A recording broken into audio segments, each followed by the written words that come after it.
For the second straight week, the Aggies won the toss and chose to defer. So Carson Zilmer, redshirt freshman from Mesa, Arizona, kicks off to FIU with a win behind him. It is a little breezy here at kickoff at Aggie Memorial, and Zilmer and the Aggie special teams unit will head off as Wade the Wonder Dog comes on the field, and the Aggie defense will try to get off to a better start than what they had a week ago, Danny. Hawaii last week marched down for an early score. The defense was good after that, but you would like a better start on drive number 1 defensively here tonight. Yeah, absolutely. You're right. Hawaii put together a great first drive, and then the Aggies had to make some adjustments and really held their ground after that. But from the start of the game, you'd like to see an improvement where they come out to play as soon as the first play on defense starts right now. Grayson James is the starting quarterback for FIU from Miami, member of Conference USA, future Conference USA foe for the Aggies. Sophomore from Duncanville, Texas, and we get a flag out of the chute. Our referee is Kevin Boitman. Full start, number 78, offense. 5-yard penalty, still first. Danny, this Panthers offensive line is beat up. They are young. They are inexperienced. That'll be a key factor here tonight. Yeah. The play clock operator, please put the play clock on 25 seconds and wait for my signal. Thank you. Yeah, Adam, you're right, and it makes it hard to get that first, get that victory going here on the road especially. But, hey, they're out here, and they're going to grind away and see if they can't do it tonight. E.J. Wilson Jr. is in the backfield with the quarterback, Grayson James, who swings it out for Wilson, his 9th catch this year. The running game has really struggled for FIU. Their passing game has been better than their running game. They only average 2.3 yards per rush, but James can throw it a little bit. He can air it out a little bit. They kind of go high tempo, so it's going to be a quick tempo night for the Aggies. But they're all the ball, right? Running to the ball. James was a high school 3-star recruit at Duncanville High School in Texas. 42 passing touchdowns as a high school senior, and he goes down here. Lama Lavea.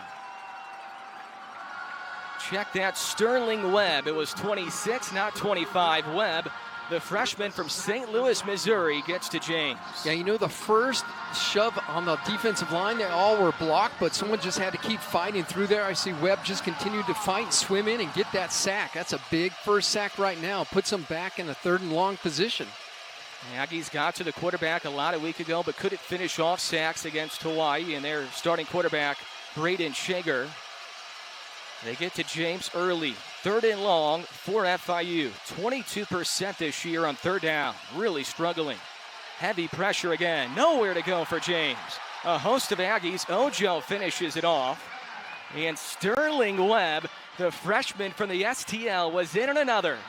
Wow, what a great start for the Aggies. There was just a few receivers in the pattern, and he was looking for someone right down the middle there, but there was no room to go. He tried to step up in the pocket, but the pocket just evaporated, and boom, just like that. Yeah, good start. 18 punts the previous 2 games for this man, Dayton Montiel. He's been busy, redshirt sophomore from Pompano Beach, Florida. Lawrence Dixon is back to receive near his own 40. Dixon had a 37-yard, really good return a week ago, setting up field position. And Dixon will grab it late near the 45-yard line before he's taken down. So the Aggies will have really good field position with Gavin Frakes at quarterback. And Danny, he managed the game so well a week ago. It's hard to continue to get better, but I know the coaches are pushing him just to do that, because you're right. Last week, Adam, he ran the zone read quite well, scored passing, scored running. There wasn't much that he couldn't do, and so let's see how he gets going with this potentially second win. Those are the stats this year for Franks, a freshman from Norman, Oklahoma. Big guy at 6'4", 215. Ran for 70-plus yards a week ago. Some trickery on the reverse. This is Jordan Parker. And it's sniffed out well by FIU. Tackle is made by the nickelback, Jamal Potts. The Aggies started last week with a lot of sweeps. They go with the reverse here with Parker. Yeah, we've seen a lot of Parker, especially in spring ball, and so we'd expect to see a little bit more of him. He hasn't really got going in the offense much. Tried a little double reverse action here, but the backside end stays home. Not much happening there. If you get around that guy, it could be a big, long breaker, but didn't happen. Parker only gets a couple. 2nd down and 8 for Frakes in the offense. Third career start for Gavin Frakes. Here is Jamani Jones, who had a pair of rushing touchdowns a week ago. And that brings up third down and short for the Aggies. You know, with 4 running backs that are getting a lot of touches, I think that really helps the offense, the running backs stay fresh, Adam, because, you know, if one guy gets 3 or 4 carries in a row, he gets a break, someone else comes in, and there's no drop-off at all, and there's 4 very good running backs the Aggies have. The Aggies had 5 rushing touchdowns a week ago. 2 of them came from Jones, who is still off the left tip of Frakes. They give it to Jamani. Jamani Jones pushes the pile up near the sticks. That second effort there, Danny, might have been able to get him the first down. That may be enough to do it. Jamani is a big guy at 6'2", 225, so he can push the pile quite well. And he's a grinder, just like Star Thomas. They're both just grinding it between the tackles, and that's what that is right there. Just give the ball behind that offensive line that has done really good last week, and look for him to have that line to have another great week this week. Just enough for a first down, so it's first down and 10. Aggies successful in their first third down try. Jet sweep here. This is Jonathan Brady, and a good tackle made in the open field by their bandit person in the secondary. That's that bandit position with C.J. Christian, the sophomore from Normal, Illinois. Now, we've seen this play before where Jonathan Brady comes on a little jet sweep, and Jamani's out in front trying to get a block, and he just misses one block. Again, we're just one block away from breaking those wide open, and if you get Jonathan Brady in the open, he can take that to the house as well. Just not quite there yet. Still no sign of Star Thomas, who ran for 144 against Hawaii last weekend. They fake it to Jones. Play action pass downfield. Frakes has a man, and he overthrows Cordell David, who did not have a catch a week ago. The Aggies are trying to improve their deep passing game, and this Panthers secondary is really young and inexperienced. Yeah, and they went right after him, right? So they're going to go for a deep ball right there. We had one receiver, two receivers in the pattern. One falls down. He left with one. Cordell looks like he had him, too. It looks like he had it on an inside post. If the ball just sailed on him, he just showed his arm strength, and he's got a strong arm, but maybe that one he should have had, Adam. Gavin Frakes was really critical of himself this week. He said, I have to get better on the deep throws. He underthrew Justice Powers last week for an interception, really his only mistake. He throws this one underneath. Bryce Childress is popped immediately. It is ruled incomplete. The ruling on the field is an incomplete forward pass. Fourth down.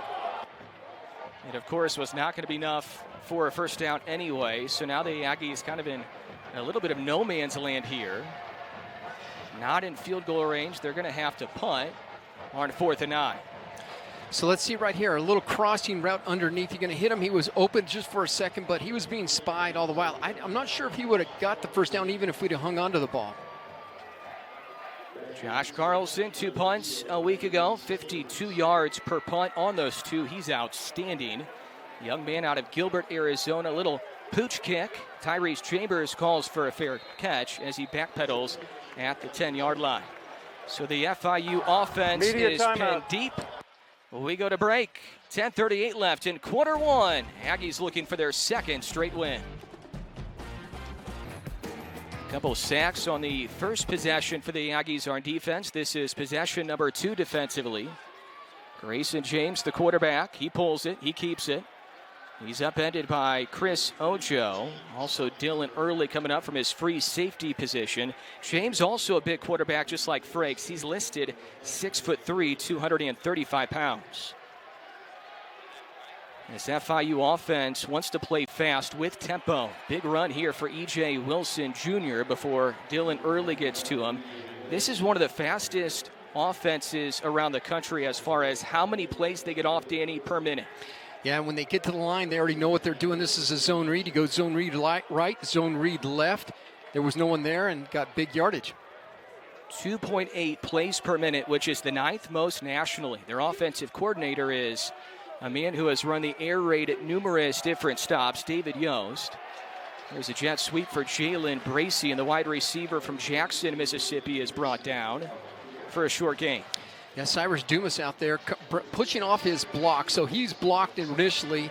Down at the bottom of the screen there, you see him just come right in there, scream in there and get that tackle, grab those feet, pull him down. That's a great job by Cyrus to read that, snuff it out, and get in the backfield. Panthers only averaging 17 points per game, just 12 combined points the previous 2 weeks after 38 in their season opener against FCS Bryant. Tons of time for James. He'll air it out as he dumps it off for his top target. That is Tyrese Chambers, who picks up 12 yards. Chambers with his team best 20th catch this year. He's a really good player. You know, there was a lot of coverage in the back end there and the quarterback scrambles, and here we go. Tempo trying to pick it up.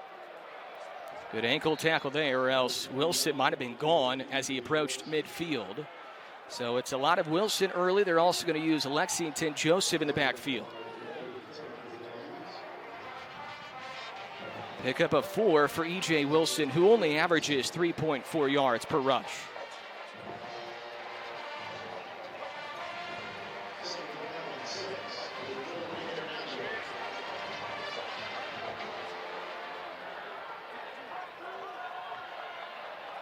Trevor Brohard, the Aggie middle linebacker, directing the defense.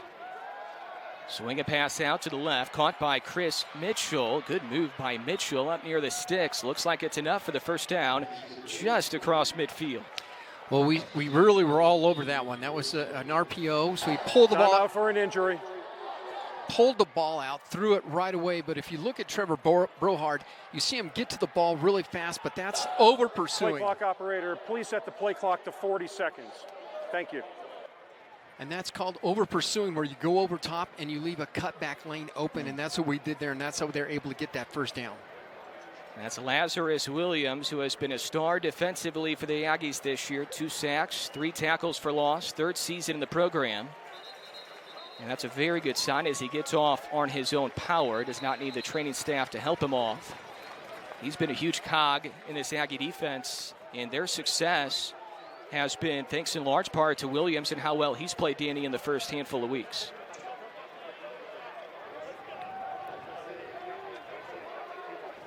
So good to see Williams go off on his own. Looks like he is okay. Ball is right near the 50 for this FIU Panthers offense. Their running game has struggled this year, averaging only 63 rushing yards per game. Here's a pull for Grayson James. Good idea. He faked it to Lexington Joseph. He ran it himself, and this FIU offense is cruising right along with under 8 left here in the opening quarter. You know, we heard a lot about their offensive line with a lot of injuries, but they're doing quite well of holding their blocks. James will pull it again. The Aggies not able to read that again. Another tackle for Dylan Early, his 3rd. The Aggies just aren't seeing that pull right now from James. Same type of play right here where it's a zone read. He's reading the right end. You saw him go down on the ball carrier, and as soon as he saw that, this fake, he pulled it out and kept it around the outside, and that's just been their only play they've had for 3 or 4 plays now. Fresh set of downs for FIU. James over the middle, incomplete as he skips it for his intended receiver, former walk-on Ross Fournette, freshman from Windermere, Florida. You know, the first series where the Aggies were in the offensive backfield quite often. I think when you look at FIU and what they're trying to do, they're trying to play tempo, but he's also trying to get rid of the ball as fast as he can, or at least get out of the pocket where he can do something with the ball, and that will kind of save them from having to just sit in the pocket with lots of penetration by the Aggies. Panthers will run on 2nd down, trying to find the edges. Joseph, 1st down and more. He cuts it upfield. Lexington Joseph down near the 1-yard line. His best run all year. His previous long was only 13 yards. That goes for 33. They're coming back with the same thing. It's a little zone or a little handoff, quick sweep to the outside there. And everyone's just came down on the ball and left the wide left open. Aggies stack up Joseph this time. A host of Aggies right there, including Keyshawn Elliott and Justin Segura. Elliott, a true freshman from Richmond, Missouri. He comes in at linebacker when the Aggies need their heavy package, and right now defensively they're trying to stop FIU from scoring here. They push him back to the 4-yard line, a loss of 3 on the previous run for Joseph, who stays in. He only has 1 career touchdown. He's off the right hip of the sophomore quarterback, Grayson James, who's back to throw, has a man, it's caught. Tyrese Chambers for the touchdown for FIU. Tyrese, he's their go-to guy, so you should be really locking up on him and not giving him anything at all. So finds him deep in the end zone on a little in route there, and he has enough time too, so not enough pressure, and he has enough time where he just threads it right between the middle there. What a drive for them. Chambers, an outstanding wide receiver from Baltimore, Maryland, former FCS All-American at Sacred Heart. Point after is good for FIU. Chambers had a school record 9 touchdown receptions a year ago. He was all-conference in CUSA. He reels in his 3rd this year. Panthers strike early from Aggie Memorial. Danny, this is pretty much what happened a week ago, right? The Aggie defense gave up an early score, and then the offense was able to respond. We'll see if the Aggies can find a similar result here tonight. Yeah, they got the defensive coaches have all the players surrounding them, and they're really going through a lot there. A lot of board talk, a lot of animated actions right there, because that's not what they expected, but got a ball game now. A little too easy there for FIU as they marched down the field after poor field position to start. No return here for Jonathan Brady as he watches it sail over his head. The thing with the previous drive as well, Danny, is the Aggie offense had good field position because of how good the defense was on the first drive, and they just did not take advantage. Yeah, it's just a slow start, both offensively and defensively. But the important thing now is, hey, look, the tempo has been set, and now it's important for the Aggies to come out and respond after that score and get some points on the board as well. Aggies go with 2 running backs here. Star Thomas to the right of Frakes. Amante Watkins, the transfer from TCU, to Frakes' left. Neither have a carry yet. Frakes will keep it, and he is leveled immediately by Gaithan Bernadelle, the will linebacker from Hollandale, Florida. Yeah, I certainly think this is going to be a lot of what they had seen and they watched in film, so they were ready for it there and just been spying on Gavin, keeping the ball there. But that's okay, because here's what happens. It allows them to say, you know what, middle linebackers, if you do not stay home, he will take that for a long break. So it keeps them honest. Short gain of 2 yards on the previous run for Frakes. This time he will hand it off to Star Thomas. And Thomas has nowhere to go. He ran into one of his teammates initially. That was the first carry for Thomas, who had 11 carries for 144 a week ago, 13 yards per carry in that game. And now it's 3rd and long for the Aggies offensively.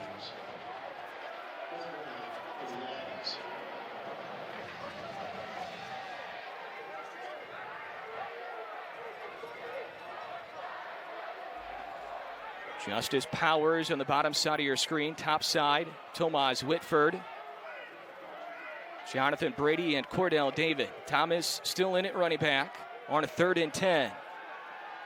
Frakes will toss, has a man. It's reeled in by Justice Powers. This is going to be close. It is right at the sticks. And the Aggies will move the chains. A pickup of 10 for Powers. Well, you know, they started up on Powers, playing up tight like you were going to get in his face, but then they dropped back into a deeper zone and really just left Powers wide open, where he just got to the first down marker, turned around there, and Gavin, we know he's got a strong arm at him, and hit him easily and hung on the ball. Didn't miss that throw. 2 catches, 47 yards in the win against Hawaii for Justice Powers. But there was also a ball that Gavin Frakes underthrew that would have led to a touchdown if he made a good throw. They pull it on the RPO. Catch is made by Bryce Childress. A good open field tackle for Demetrius Hill. Childress, the St. Louis, Missouri native, his 4th catch this year. What a great read and throw by Gavin. Let's watch it right here. So is the RPO. He pulls it out. There's a little post pattern in the middle. Everyone is frozen, and it was wide open, and he just, bang, he just threw that one right in there, zipped it right in. Childress comes from that Coffeyville Community College connection out of Trinity Catholic High School in St. Louis, Missouri. Deep back here is Watkins. Thomas to the right. Frakes could pitch it. Chooses to keep it. But that pitch was available with Thomas blocking and Watkins in the backfield. Yeah, that's a good read. That's not a bad read right there. And I think we're just one block short. So let's see as he comes down the line here. Star Thomas out in front there, and he just couldn't get to his block and hold it long enough where it just pulled him down. Clock moving, 3 and change left, opening quarter. The Aggies marching down the field, trying to equalize this game here at 7-7. Tight end Eric Marsh in motion. Handoff goes to Star Thomas, and he plunges ahead for maybe a yard or 2. Up to the 35-yard line, he gets 2 yards. Well, that defensive line is staying tough in there. They're plugging all the gaps. All the gaps are really filled. The offensive line's having a hard time getting to their spots and turning their defenders to create this little opening. So let's watch up front there, and you can see everyone is holding their ground, no one going back, and everyone is filling all the gaps. There's just nowhere to go. Pistol back is Thomas on a 3rd down and 6. The Aggies will run the football on 3rd down and 6, and I think the reason why, Danny, is because they're expecting to go for it anyway. So they knew they would have 2 downs to get the 1st down because the offense will stay on the field here. You know, the FIU defense, they're coming. They're flying to the ball at him, and the last play in particular, as soon as he rode them and gave the ball to Star Thomas, their defense closed on him quickly. So this is a good play right here that we're going to need this 4th down. Aggies 3 for 4 on 4th down this year. Line to gain is the 29-yard line, 4th and 4. Pistol back, Jamani Jones. 3 receivers near side of the screen. Top side is Justice Powers. They throw it left, and it's hauled in. Eric Marsh. He had a couple of drops a week ago. Marsh collects his first catch of the year, only his 2nd career catch for the linebacker turned tight end. Well, they brought a little pressure this time, so you can see the stunt up front there, but it left everyone in man coverage, and Marsh really had a nice little slant, skinny post, if you will. He was in the right position there. Big body, big target. He was able to pull it down. Outstanding grab by Marsh, who brings it every day in practice out of Buckeye, Arizona, his 4th season in the program. Marsh will stay in at wide receiver here. The Aggies give it to Jamani Jones, and he is tripped up. Oh, man, he was gone. He knew it was gone. Oh, he knew it too, didn't he? It was just one person that pulled on his legs in there. It was a great hole up front there. In this case, that offensive line has been working so hard, created a nice gap in the middle there. It's a zone read. He hands it off, and oh, man. Danny, that was nickelback Jamal Potts, who just got a sophomore from Delray Beach, Florida. And numerous Power 5 offers coming out of high school. 3 receivers set. The H-back to the left of the formation is Marsh. Running back is Jones. Jones takes the handoff. He falls forward. Good job falling forward by Jones, who gets 4 when he probably would have only had 1 or 2. And now he's a yard shy of the 1st down. That may be the final play of the 1st quarter. We'll see if the Aggies snap it. They will not do so. So they will let the time expire here in the 1st quarter. That is the end of the 1st quarter. 7-0 FIU. The Aggies looking for their 2nd straight win. They're at the 14-yard line when you come back. The Aggies go under center here. An I formation look. We haven't seen this in years. Franks gives it off to Jones, following his blocker, Eric Marsh. And he has a 1st down and then a couple. I formation, Danny. When have we seen that last? Yeah, right. That's the old power formations. What do? You line them up and say, hey, diddle, diddle, I'm going to run up the middle. What are you going to do about it? And that's exactly what they did with Marsh leading up front there. Everyone gets a block, and you just push and push and push. I'm really impressed at this FIU defensive line, though. They're really holding their ground, Adam. So it's 1st down and 10 from the 12-yard line. Jamani Jones, the tailback. Tomas Witt for the tight end, wing left. This is Jones trying to find a hole, trying to find an angle, trying to find something, and he's going to lose a yard or 2 there. It's been tough to run the football so far, that's for sure. I think FIU defense has been flowing quite well. I think they signed up tape on this zone read. So as you can see, everyone going down, everyone's there. There's a couple people even peeking back to see if Gavin keeps the ball to make sure he doesn't sneak one on him. But everyone is flowing and holding their gaps, and it just doesn't give us a crease anywhere to run the ball. Loss of 1 officially. Star Thomas now the running back. Had a rushing touchdown a week ago, ran for 144. The Aggies will run the football again. Good tackle made by Jake Howard, the Mike linebacker. It's tough to get a couple yards right now running the football. Well, they got 7 or 8 guys in that box there, and so they're playing run first for sure, and so they're leaving their guys out there one-on-one, but they're bringing up everyone and saying, look, you know what, I know you had a big rushing game last week, and we think that's what you're going to do, because they knew that Jerry Kill, that's his football, run the football, his game. Line to gain is the 2-yard line. 3rd down and 8.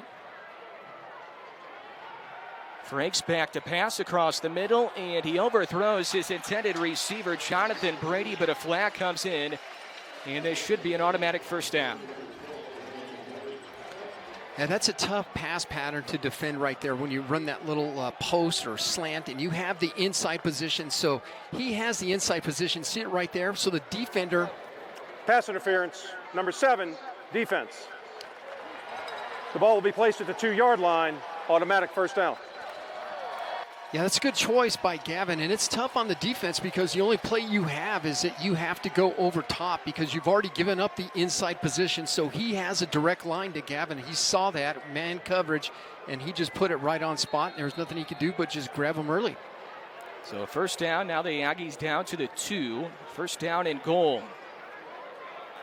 Right back to the I formation. Fullback is Marsh.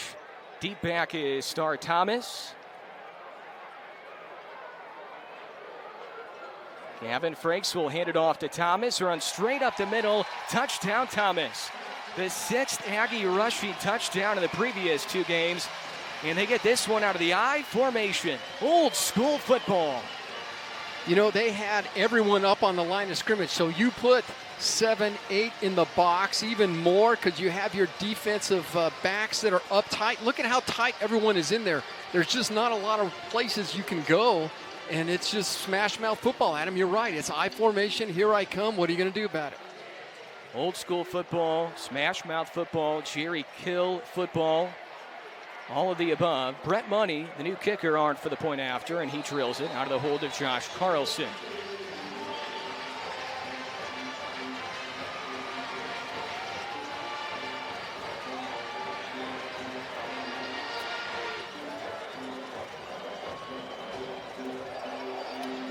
So let's look at it again. You can just see right there, every man is on a man, and you're just pushing back as much as you can. And you have offside, number 12 on the defense. The penalty is declined. The try is good. And you have your fullback and your tailback in full sprint mode to the line of scrimmage, and the momentum is just too much to stop and just pushes them right in there. And that is old school I formation, veer football. Oh my goodness. There's Mike McIntyre, the first-year head coach for the Panthers. We have 2 really good veteran head coaches going at it. Mike McIntyre, you probably know the name, was at San Jose State, helped rebuild that program. Play clock operator, please put the play clock on 25 seconds. Was also at Colorado most recently, helped rebuild that program. He's trying to do the same now in Miami. Now this is a program that was very successful recently. 3 straight bowl games, 2017 through 2019. But it's been a struggle since, going 1-16 combined the previous 2 seasons. Jerry Kill is irate. The Aggies were trying to kick away from Lexington Joseph, a dangerous kick returner, and Carson Zilmer just booted that one out of bounds. So the ball's at the 35 for FIU. Yeah, I'm certain that's not what he had in mind, but, you know, that really hurts your team. Kickoff out of bounds on the kickoff team. The ball will be placed at the 35-yard line, first down. When you're trying to get your clock operator, please reset the play clock to 25. Thank you. When you're trying to get some momentum and some rhythm back to your offense, you want to get your defense out there, get a 3 and out, get the ball back to them, and this is what you wanted is a good starting position for FIU. And I see it every day. Jerry Kill is out there an hour before practice starts with his kickers, drinking his coffee, trying to see what the kickers are doing in practice. A lot of head coaches won't pay any attention to the kickers, but Jerry Kill knows how important that facet is, Danny. So he's locked in to try to figure out this kicking game right now with Albertson out. It's Zilmer and Money, 2 inexperienced kickers that are having to kick off and also kick field goals right now. Well, and you see this defense, you see a little energy flow back in there where they're just sprinting to the ball. James will keep it. The Aggies read it a whole lot better there. Dylan Early's been active. He makes the tackle.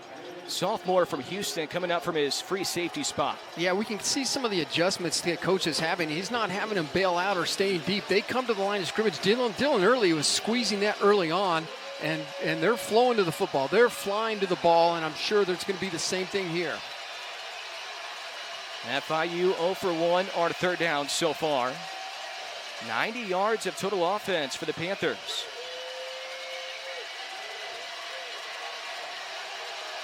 They only had 180 last week against Western Kentucky. James will throw. It's caught by Chambers, and he is going to be a yard shy. Not a good spot. Wow. For FIU. It seemed like his feet had the first down, but he fell backwards, and he's going to be a yard shy. You know, and Coach Dreiling is trying to dial up as much pressure as possible. He's bringing both backers on that. The problem that we're having, Adam, is that ball is coming out so fast. It's his snap, 1, 2, 3, ball is out of his hand, so you can't even get to the quarterback. The ruling in the field is that the runner was down short of the line to gain. The play is under further review. Yeah, they're going to check this. They may get the first down after the check. It seemed like it was not a good spot there for Chambers in the FIU offense.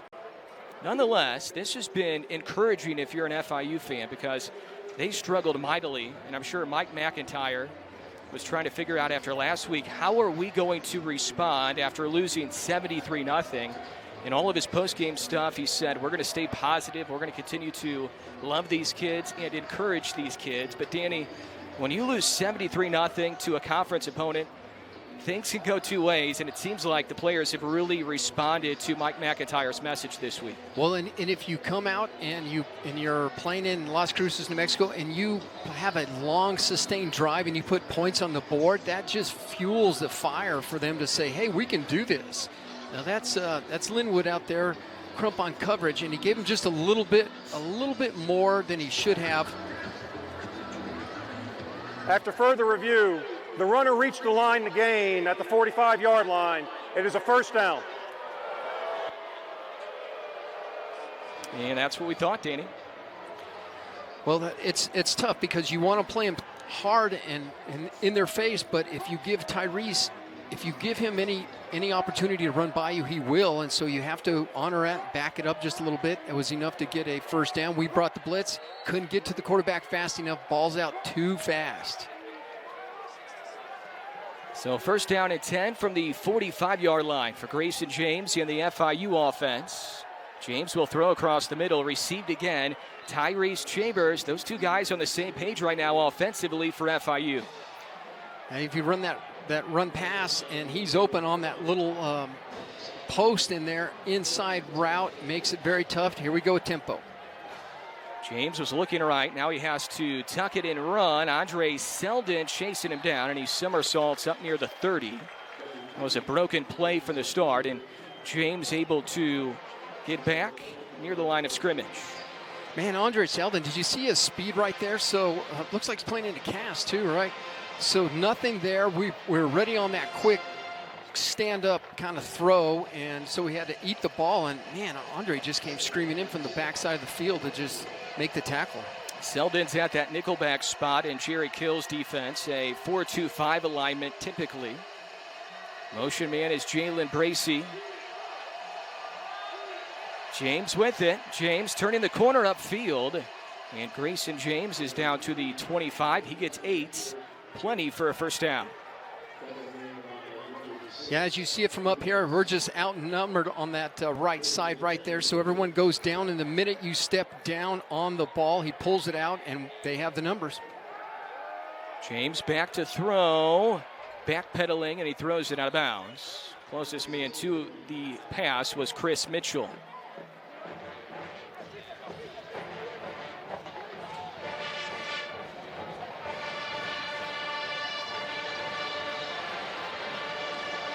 Aggies trying to get some fresh players in right now as they sub on the near sideline.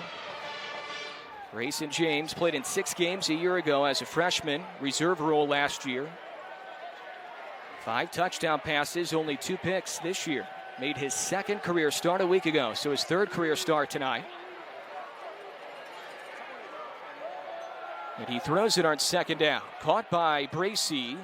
Bracey still on his feet. 3 Aggies chasing him. And Jalen Bracey might have snuck inside the pylon. He did. Touchdown Panthers.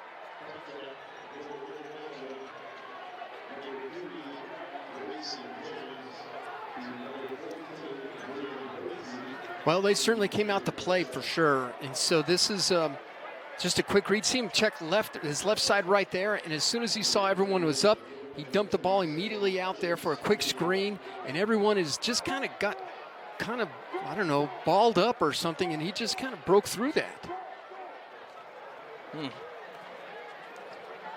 Point after is good for Chase Gabriel. So FIU up a score now, 14-7. Mike McIntyre's team has looked good so far. 9:38 left here in the first half from Aggie Memorial.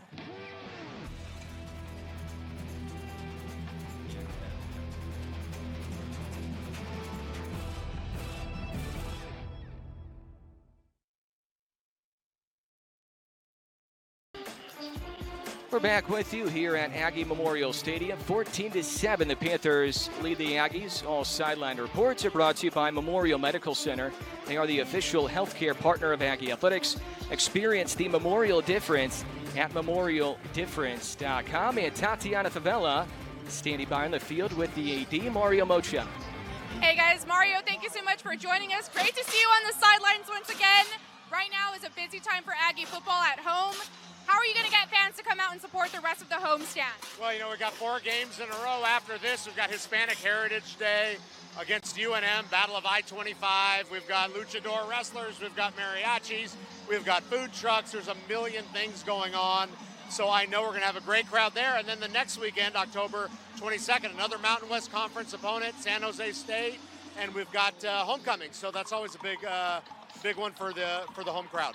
Awesome, and I can't help but notice you got Pete's Most Wanted salsa right here. Let's go ahead and talk about that. How excited are you that this product's out? Well, we're 5th in the nation in collegiate licensed products, and it's been a great moneymaker for the institution. So to partner up with Hatch Green Chili, Hatch Valley, and create our own Pete's Most Wanted salsa is great because it tastes good, and all the revenue helps our student athletes. Awesome, and so Jerry Kill has been here for a short time, but he's already brought a lot of energy. How would you describe that to fans? Well, he's the 8th winningest active coach in the FBS out of 133. He knows what he's doing. He's rebuilt a lot of programs, just like what we are in need of a rebuild. I think there's a lot of tangible things that the crowd has already seen, and he's been at every place around the state, certainly around Las Cruces, and I know people love him, and he's going to get this turned around, and he's on his way. Awesome, and we're excited to see it. So thank you so much, Mario. Back to you guys. Thank you, Tatiana. Thank you to Mario, and a happy 93rd birthday to Mario's father, Joe, who's watching tonight in Phoenix on Bally Sports Arizona. Flag comes in. Our referee is Kevin Boitman. False start. Number 79, offense. 5-yard penalty, still first down. Correction, the foul is on number 71. So that goes on Shiaz Pete. Please reset the game clock to 9:38. Missoula, Montana. 9:38 on the game clock, please. Only a sophomore. Pete 6'8", 290. Backs the Aggies up 5 yards. First down and 15.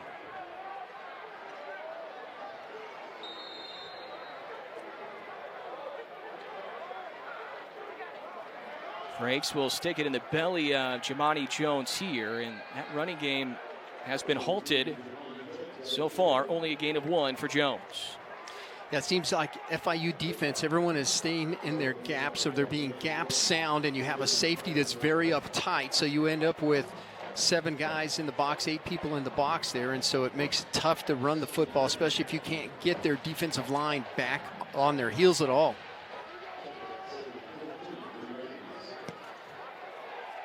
Second down and long. Frakes so far 3 for 5 for 46 yards. Slings it, it's tipped, and it's almost picked off.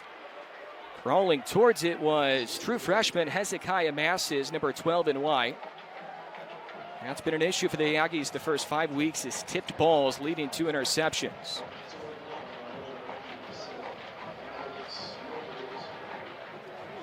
So now it's 3rd and 14. The Aggies so far tonight 3 for 5 on 3rd down. Justice Powers on the bottom side of the screen. David, Brady, and Whitford top side. Gavin Franks, the true freshman from Norman, Oklahoma. Norman North High School. He's in trouble. Sidesteps, runs. Trying to run for the first down. Good effort by Franks, but nowhere near the yardage needed as he gets a couple yards past the original line of scrimmage. He picks up 6, and the Aggies will have to punt about midway through quarter 2. Yeah, not a lot open in the down as he's looking downfield, but the actual pocket collapses, which forces him out, and he tries to end up running, just can't do it. Josh Carlson back to punt. And there's 2 players back deep to receive the punt for FIU. You don't see that very often.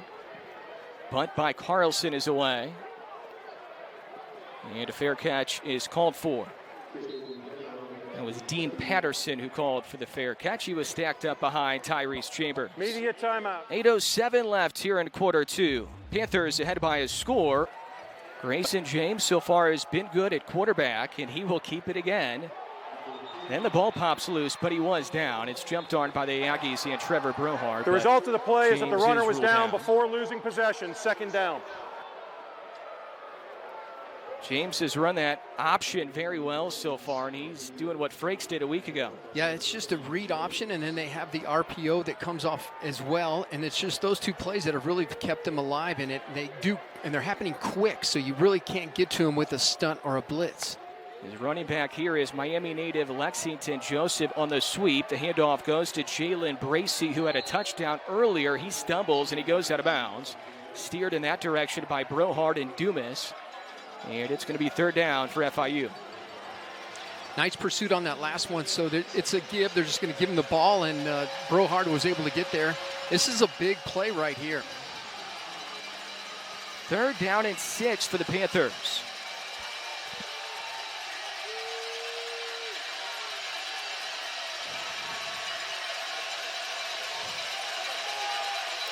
James was not the starter to start the year. It was Duke grad transfer Gunnar Holmberg. But due to injury, Holmberg hasn't played the last couple of weeks. FIU takes their first charge timeout of the half. Media timeout. So a timeout is called by FIU. They did not like what they saw defensively from the Aggies.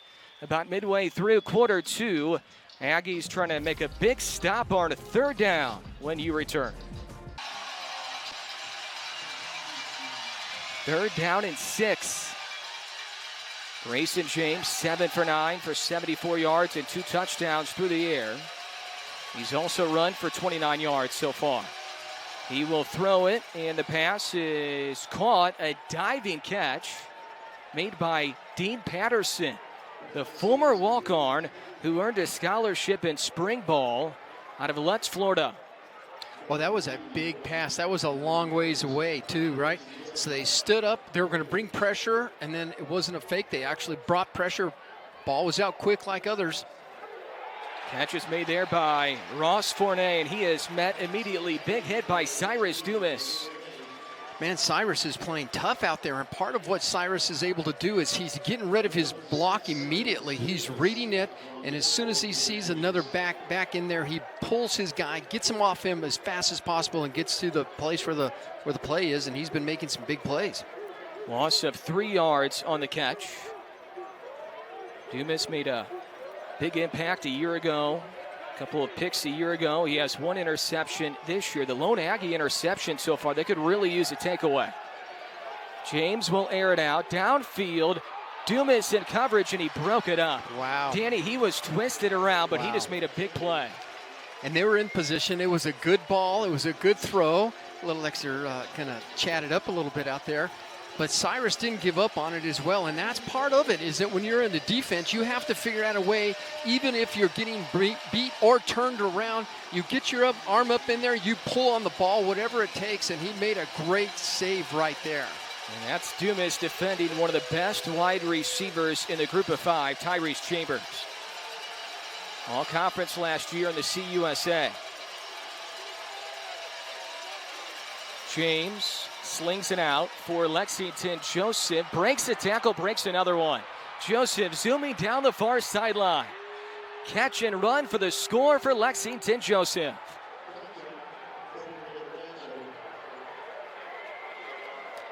Well, that was not what the Aggies were thinking they were going to get to him as fast as possible. You're going to get a quick pass to the outside, a little screen, and then after that, it's just bad tackling by the Aggies. We're there. We have guys around the ball, and you can see it, just quick pass right there. Get the ball out as fast as we can and let them do something with it. We miss one there. We miss one there. We can't get off a block there. That's really a miss. So there's 3 tackles right there that he ran past. Point after, hits off the right upright and then scoots in. So break there for Chase Gabriel. 60-yard catch and run for the speedster out of Miami, Lexington Joseph. His second touchdown catch of the season. And FIU leads by 2 scores here at Aggie Memorial. Lucas Matias does the kickoff duties for FIU. No return for the Aggies. It was a little windy earlier today, mid-afternoon, but the wind has died down here in the night.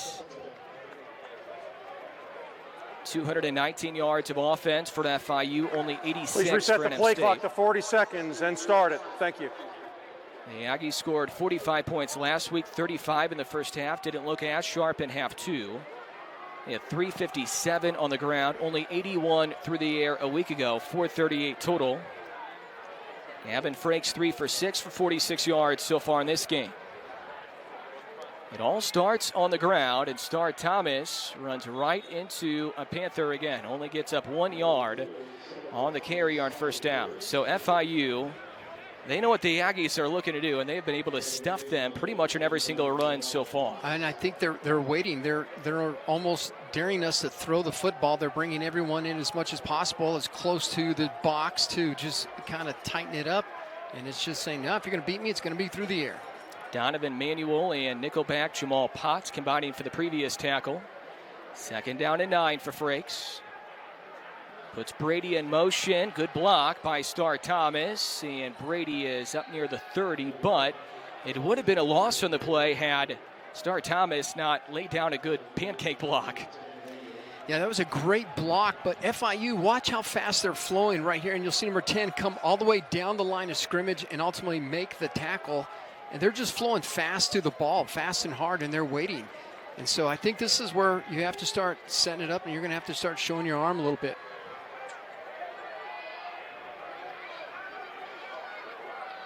Third down for the Aggies. Frakes back to pass, throws it near side, and there's a flag.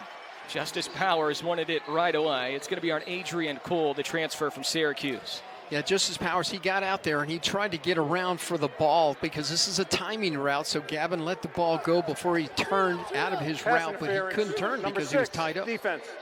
15-yard penalty, automatic first down. So he was tied up. This is just a quick 1, 2, 3, get the ball out there. He's out of his break, and you can see right there he's tugging on him a bit, and he just can't get back to the ball. I think, Adam, that's what they're going to have to do. I think they're challenging him to say, you know what, we're going to take you man-on-man or even a deep zone, and you're going to have to, if you're beating us, it's not going to be by the run tonight. 4:40 left here in the opening half. The Aggies will get the ball to start half 2. Frakes. Deep shot. He has a man, and it's incomplete. He had Powers and Brady, and he threw it in between the 2 guys. Oh, Adam, he had them both beat. He had time in the pocket as well, and I think that's going to be a tough one to kind of reconcile with because he had the time. He was patient. Both guys beat their receivers. They're standing back there, and he threw it right in the middle. I don't know if coaches are on him because they're thinking maybe you should break your pattern and get to the ball, or where he was throwing to a point. FIU really inexperienced in the secondary, so the Aggies have taken some shots so far. Jamani Jones up near midfield. It's up to the 50. A couple yards short of the first down. If you watch previous games for FIU, they've been beat badly in the secondary, so it's no surprise why the Aggies have tried 2, 3, or maybe even 4 times so far to go deep down the field. Third down and short. Aggies 3 for 6 on a third down.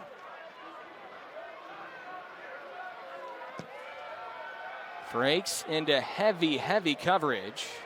Looks like the catch is made, but about a yard shy of the first down. Catch was made by Childress.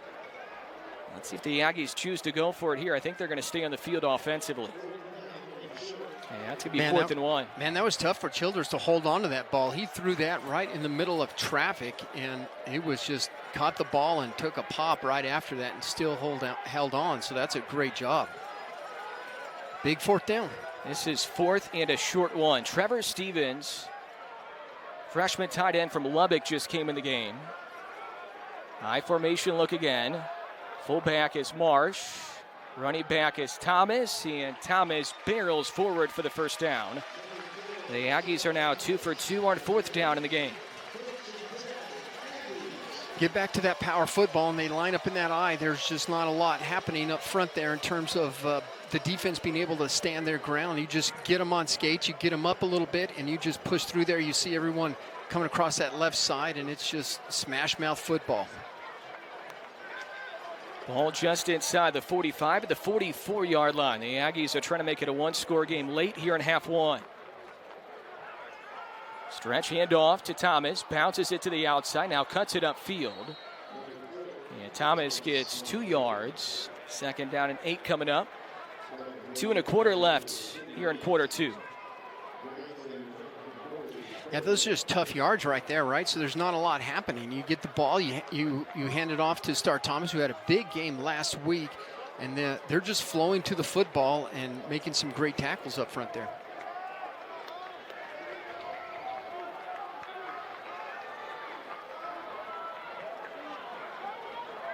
Franks will pull it. Franks will launch it downfield. Has a man again. Just as Powers was there. Double coverage for FIU. Batted away by Adrian Cole. Hezekiah Masses was also down there. That was similar to a week ago when Powers was open and Franks underthrew it.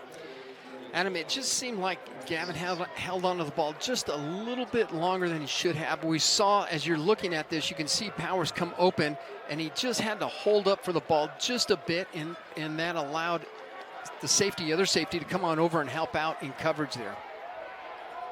Secondary has certainly been better here tonight for FIU. They allowed 73 points at Western Kentucky a week ago. Franks will whistle a pass. Good high grab is made by Chris Bellamy. Did he get a foot down? It looks like he did not get a foot down. Almost did. He was shoved out of bounds there in the secondary by FIU. That's a tough catch right there when you throw the ball and it's up so high. There's not much you can do there. Chris has to go up to its highest point and catch the ball. There he is, up high. Just couldn't get that foot down. Coverage from Adrian Cole, first year at FIU after 3 years at Syracuse. So now on 4th and 8, the Aggies will have to punt. They're at the 42, so of course not in field goal range, not even close.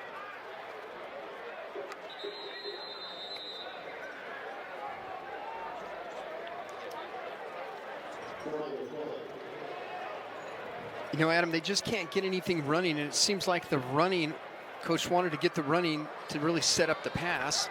Delay of game. Offense. The penalty is declined. Still 4th down. So the Aggies were trying to take a delay of game, I think, to give Josh Carlson a little more room to punt. Mike McIntyre declines it.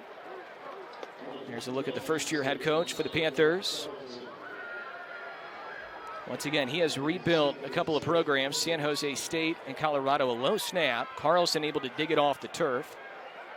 And Chambers will call for a fair catch around the 13-yard line. So not a whole lot of offense so far, Danny. 104. The defense has been a little bit up and down so far. For the most part, the Panthers have had their way. And this just has not been a good momentum game, if you will, coming off such a good week against Hawaii.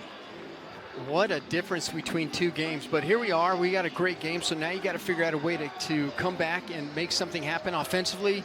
You can't run the ball, and that's been kind of the premise, to run the ball, to throw it. And so now we're getting to throw the ball, and there's just timing or something that's just not quite there for was that the punter's knee was not down. The previous play is under further review.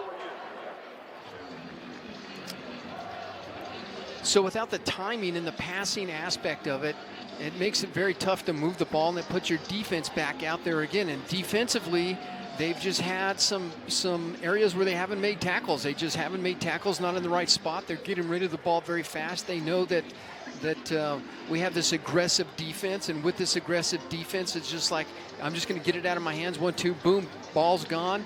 Or have a zone read, and it's just been working quite well. So they said the previous play is under review. So right now, the referee, Kevin Boitman, is checking in upstairs. The Aggies already punted, so can you go back to check the Bellamy play? I'm not sure about this. They may be looking to see if his knee was down. Oh, yeah. That could be. That's a good point. And it didn't look like it. If you looked at that last replay, I think there was after further review, the ruling in the field stands as called. It will be first down. Yeah, so they're not going to change it, no. But I was wondering what that was because Josh Carlson just punted the football. The Bellamy play was over the previous play, so. Hey, if everything's working for you, it's like, heck yeah, challenge it. What if he's down right there? I get the ball midfield as opposed to having the ball having to go 90 yards.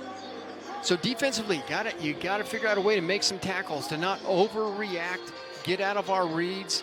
If you're in a blitz, you got to get your hands up. We got to figure out a way to beat that offensive line. And if you want to get greedy as well, you want to take away right here and get the ball back here in the final 142. Yeah, buddy, that'd be great. E.J. Wilson, the running back. Grayson James has had a pretty good half of football. Dangerous territory near his own end zone, and he has to throw it away. There's no foul for intentional grounding. Number 21 was in the area. Second down. I think Lazarus saw that the whole time and was just waiting on it. It's just daring him to throw the ball, so he did have to throw it away, which is good because it kind of stops the clock. So maybe we can get the ball back and have a chance to put some points on the board. Yeah, the Aggies still have 3 timeouts remaining. Here it is right here. And as soon as you're a defensive lineman and you feel everyone just pull back and let you go, you have to be thinking screen. They fake it to E.J. Wilson, nowhere to go, and Sterling Webb, the first man to meet him again. The young man out of Westminster Christian Academy in St. Louis has played a good half of football. And he stayed in his gap, and he's not over pursuing. New Mexico State takes their first charge time out of the half. It will be 30 seconds. So let's look right here. So you see everyone staying in their zone, in their gap, and Sterling does that, and he doesn't bite on that little fake. Instead, he stays home in his gap and is able to hold on to Grayson right there. And their run-pass option has been a play that's worked quite well for him right here, where they spread everyone out, and you just read what the defense is doing, and you just get the ball out as fast as possible. They pull it again. James with running room. Ankle tackle is made by Bryce Jackson, screaming up from his strong safety position.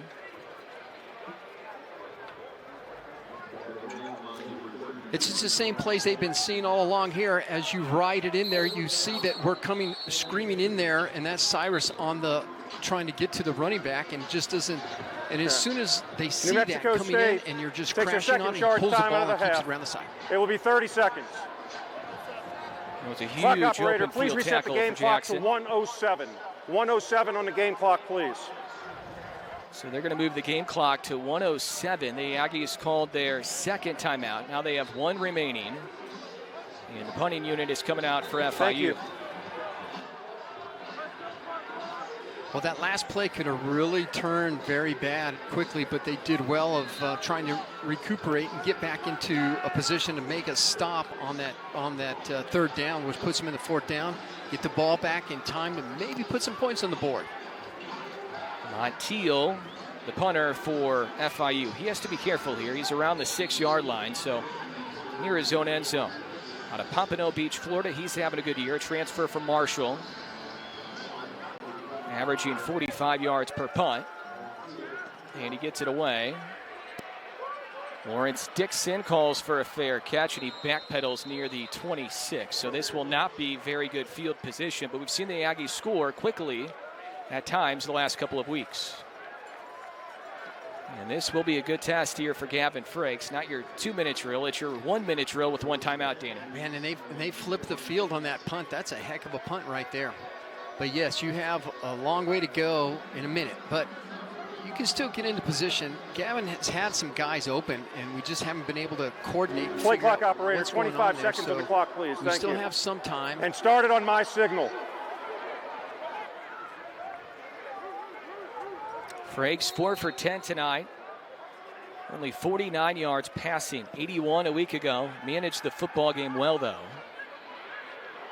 Frakes under pressure, and Gavin Frakes throws it away. Barely. I mean, that was dangerous right there. He throws it away, so the Aggies don't have to burn a timeout. And there's a player down. Injured player. For FIU. That is Will linebacker Gythan Bernadelle, sophomore from Hollandale, Florida, who's been one of the best players on defense this year for FIU. So lots of pressure on Gavin, pushes him out of the pocket once again, and he's able to get the ball out and make it an incomplete pass where they stop the clock. It's probably fortunate that Keegan Davis, the rushing end, did not get a piece of the football because that thing was sticking out, and Davis was coming behind him. This linebacker group is really good for that man, head coach Mike McIntyre. Gythan Bernadelle's having a good year, so is Donovan Manuoli, and North Carolina grad transfer Alex Noble. That's a good sign. Bernadelle racing off on his own, so he's okay. Team leader in sacks. Also has 1.5 tackles for loss and 23 tackles coming in. Remember, too, FIU has played 2 less games than the Aggies have. FIU's 1-2, the Aggies are 1-4. FIU did not play on week 0 like the Aggies did, and they also had a bye week already. While the Aggies have their first bye week coming up next week.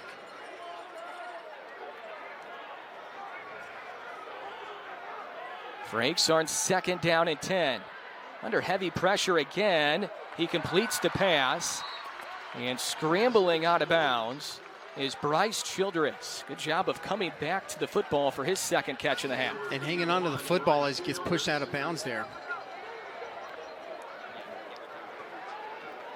Just lots of pressure. You see that little swim move right up the middle, right up the gut, and gave Gavin no time to find anyone downfield. They just got behind that offensive line in a hurry. So it's 3rd down and 5. The Aggies still have that timeout left in their pocket. 44 seconds left here in the opening half. Frakes quickly tosses for Childress, and he bobbles and drops it. If he catches it, he probably gets out of bounds and also would have had a 1st down. Well, we've had these drops and tips that have really come back to haunt us again and again, and that was a tough one right there. I mean, he's made some great catches tonight, and that one just got away from him, which is too bad because it kind of gets us out of position and puts some points on the board. Just a quick out. He's going to get to the 1st down marker. He would have the 1st down, just had to pull that in. So now you need to be careful with Josh Carlson punting. Better snap this time. He gets it away, and that's a good kick. Chambers backing up. Returnable for Tyrese Chambers, and he is smothered at the 16-yard line. Good punt by Carlson again. Good punt coverage as well by the Aggies on special teams. And now what do you do here if you're FIU? Do you take some shots downfield, or do you just run out the clock here in the first half? You feel really good either way. If you're FIU, you're up 14 right now after the worst loss in program history. Yeah, I'm not sure that I'd come out there and try to do anything fancy. You know, if you set up and say, let's just take one shot just to see what happens, something bad can happen, right? So you have that happening, and then you also are up. So is that something you really want to mess with right now, as opposed to get into the locker room, figure out what you can do in the second half, and they're going to do just that.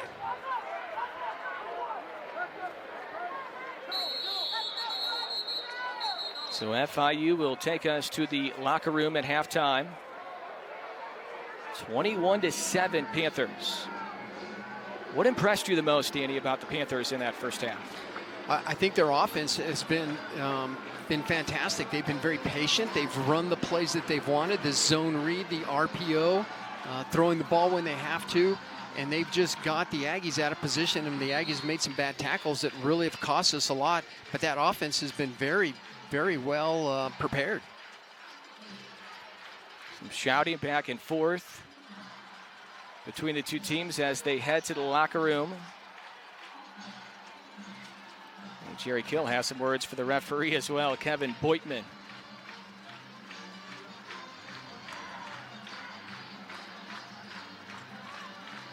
Jerry Kill is standing by with Tatiana Favela. Coach, what are your thoughts in this first half so far?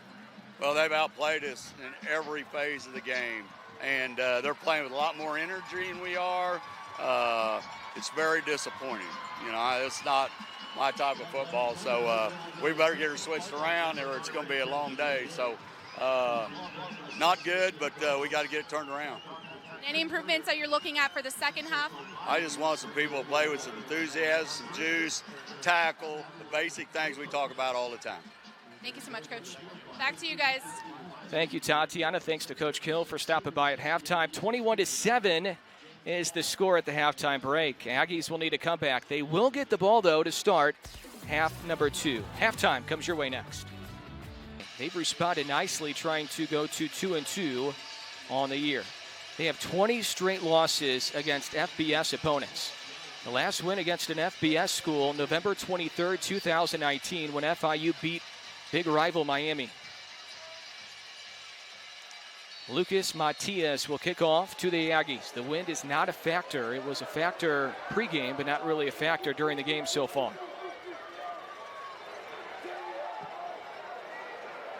Jonathan Brady and Lawrence Dixon back deep, and the Aggies will start at the 25-yard line. The running has to be better. The quarterback play wasn't great in the first half, so it looks like the Aggies will make a change. It's going to be Diego Pavia to take over for Gavin Frakes. So we're not done with this quarterback carousel. We thought maybe after last week it was Gavin's job, and it's the junior from Albuquerque, Volcano Vista High School, Diego Pavia, who played briefly a week ago in a reserve role. He's going to start half 2. Let's see if he provides a spark. He did so a couple weeks ago at UTEP in half 2. He pulls it, he throws it. Catch is made by Justice Powers. Powers across the 30 up to the 36.5-yard line. You know, we saw Diego come in at, last week against Hawaii, and the first thing he did is throw the ball as well. So he's not afraid to get in there and put a spark or whatever he has to do. Throw the ball, run the ball, whatever it takes. Pavia started 3 of the first 4 before coming off the bench in a reserve role a week ago. Here is Star Thomas, who pinballs for the first down up to the 36. He picks up 5 yards. He only needed 4. That's a better run there for Thomas. Hasn't been used a lot so far, only his 9th carry so far. Pavia is a winner, won a JUCO national title a year ago at NIMI, New Mexico Military Institute. Those are his stats coming in, so he's still looking for his first passing touchdown this year. Does have 2 rushing scores, though. They both came in the same game against UTEP, and that was a botched play. He was looking left. Nobody was there. He was trying to hit it off to Jamani Jones, and Jamani wasn't there for it. Looks like FIU kind of changed up a little bit. Timeout for an injured player. Instead of going with 4 down linemen, they got 3 down linemen. They're sitting back with 4 backers. They're going to try to react in there. So a guy put in his helmet in there. Player down right now for FIU.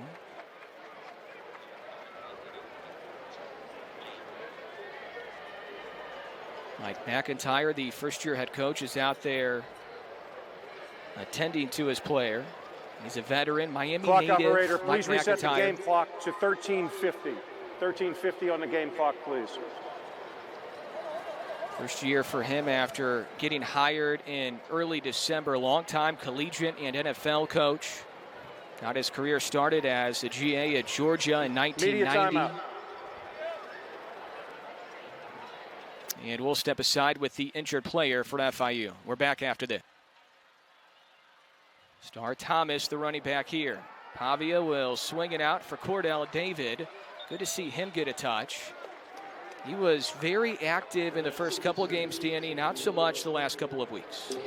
Yeah, he's a big, tall guy that you can use out there, too, at 6'3", 195. Again, let's just get the ball out to him as fast as possible and make something happen. I like Diego's not afraid to pull the ball and just pop it, get it out there right away.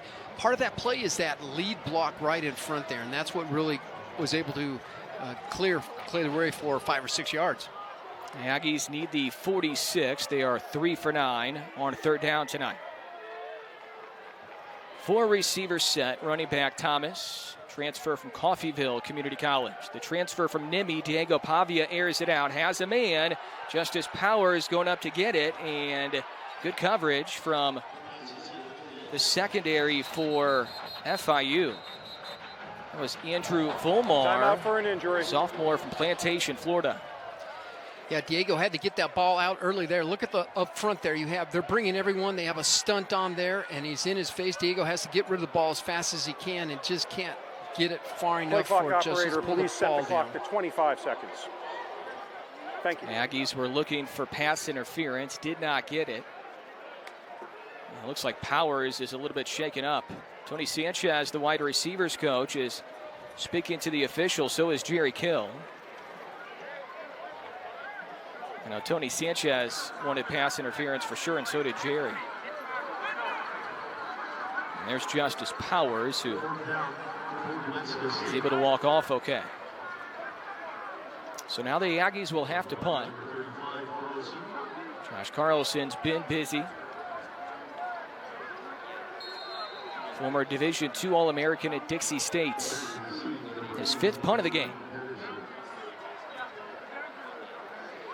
Carlson gets it off. And a fair catch is called for by Patterson. Jerry Kill not happy with that. All facets of the game, as he said during the halftime interview, have to be better. The Aggies just haven't played good on defense. They haven't played good on offense. Coach Kill not happy with the punt. You don't want to press the panic button yet, but no, you don't. You need to improve. Yeah, but you do. And so defensively, let's see what Coach has up his sleeve to try to correct everything from his first half. Aggies have only forced 2 turnovers this year. Grayson James played a really good half of football at quarterback for FIU. Here is E.J. Wilson Jr., who navigates his way up to the 34-yard line. He picks up 4 yards. Coach's back. It is just his base 4-2-5 type defense, leaving everyone where they are and not trying to do any stunting or blitzing, and just everyone staying in their gap, trying to be gap sound. Play action fake to Wilson. They swing it out for the big tight end, Josiah Miamin. And Miamin gets the first down. Transfer from Iowa. He wasn't used much with the Hawkeyes, but that's his 10th catch.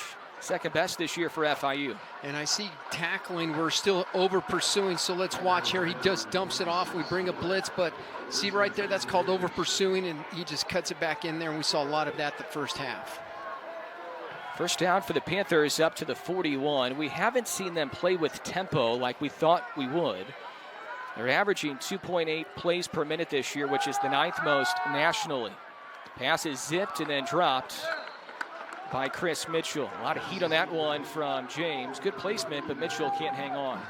Well, I think, from a tempo standpoint, I think tempo would be good, but in this case, maybe they want to use some of the clock. So let's just, if they're getting 2, 3, 4, 5 yards a pop, either running or passing the ball, maybe they don't want to go tempo and just use the clock. Aggies, on the other hand, have to find a way to shut down all of this, try to get in our gaps and stay there, not over pursue and make some tackles. James making his 3rd career start. Sophomore from Duncanville, Texas. He'll keep it again. Ran for 37 in half one. He gets up to the 45 here. He gains 4 yards. Trevor Beauhart out there on the tackle, trying to get off his block as fast as he can, and you can kind of see he just got to get off the block. He finally was able to shed the block and make the tackle.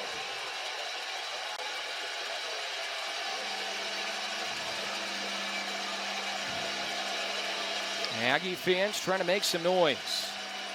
Aggies are looking for back-to-back wins for just the 2nd time since the start of 2019. Trying to go to 2-4 ahead of a bye week, and then the game against UNM 2 weeks away. James is tripped up. Cyrus Dumas screaming up from his cornerback position. They have 3 down linemen, and they're usually in a situation where they got 4. In this case, is 3. And what coach dialed up was, we're going to bring in our defensive back as a corner blitz. In the corner blitz, you can see him coming right underneath his block there. Just come screaming in there. Cyrus is having a heck of a game. That's a great tackle. Doesn't take much. He just clipped him, and James was tripped up. He's kind of walking off kind of gingerly as well. They didn't quite see what happened, but that's a great stop. The clock operator, please reset the game clock to 10:36 and the play clock to 25 seconds. And FIU has had some quarterback injury issues this year. Gunnar Holmberg was their starter in the opener, a grad transfer from Duke, who they are very high on. He's missed the last couple of games with a concussion, then a shoulder injury. He was warming up pregame, so he is here. And it did look like he could be available, but it's been James the entire way so far. They've also used Hayden Carlson this year, their third stringer. And this penalty's going to go on FIU. False start. Number 23, offense. 5-yard penalty. Still 4th down. So that may help out field position for the Aggies here. It goes on Andrew Volmar, the defensive back here on special teams.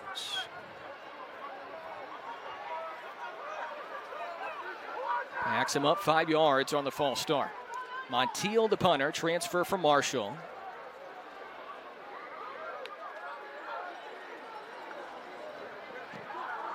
And he gets it away. Really good bounce potentially for FIU. They're going to pin them deep. If they can stop it, they do. And that was Volmar who just committed the penalty. A friendly bounce for FIU. The Aggies will start at the 1-yard line. Well, can they march down 99? We'll find out when we come back. Danny, this is dangerous territory right now for Andrew Mitchell's offensive line and for Tim Beck's offense. Diego Pavia in his own end zone. The deep back here on the pistol back is Jamani Jones. The Aggies will run the football, and Jamani Jones gives them more breathing room. Well done. Up to the 7-yard line. You talked to Andrew Mitchell this week, didn't you? I did. I really I enjoyed our visit with Coach Mitchell, and he talked about those big hosses up front there and what a great group they have, and that he was so excited that they picked up a win last week because it really shows them that they can do a lot of great things. They just got to put their mind to it, and look at him just grinding it out right there. He's had to move guys all around, so he's had a tough job so far, but his energy is great energy. He's just a great guy, and I'm just happy that we got him as our offensive line coach. That might have been one of the biggest plays of the day because that could have been a disaster for the Aggie offense. Pavia right in front of his own end zone, and he leads Justice Powers too far. On these deep balls as well, Danny, I think it's been Powers targeted every time. Yeah, it's interesting that that's the case, and it's always just play action coming off there. They must see something. Well, you end up in one-on-one coverage is what they're looking at. But it seems like every time we have Powers, he looks like he had his guy beat, but we've just overthrown everything. We're just not much touch and just let it rip. 3rd down and 4. The Aggies 3 for 10 on 3rd down after going 6 for 11 a week ago. Converting on 34% of their 3rd downs for the year.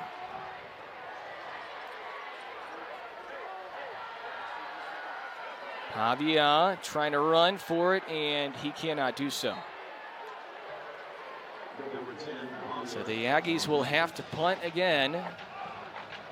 Not the start they wanted offensively here in this half. And I know Jerry Kill doesn't want to go back and forth with quarterbacks, but he's probably entertaining the thought right now, do we go back to Gavin Frakes? Right. Well, you look at that last pass, the patterns that were run, there were 4 receivers out, and there was nowhere to go with it. All receivers are covered, so he couldn't do anything. So he stepped into the pocket trying to make something happen, still covered, and he just tried to take it himself, and there just wasn't enough for the 1st down. Tyrese Chambers waiting back at midfield. Carlson kicks it away. Chambers slips, and he catches it inside Aggie territory. So it's going to be FIU football at the 49-yard line. Timeout. Aggie defense needs a stop. They trail by 2 scores. No scoring so far in half 2. Still early on here in the third quarter.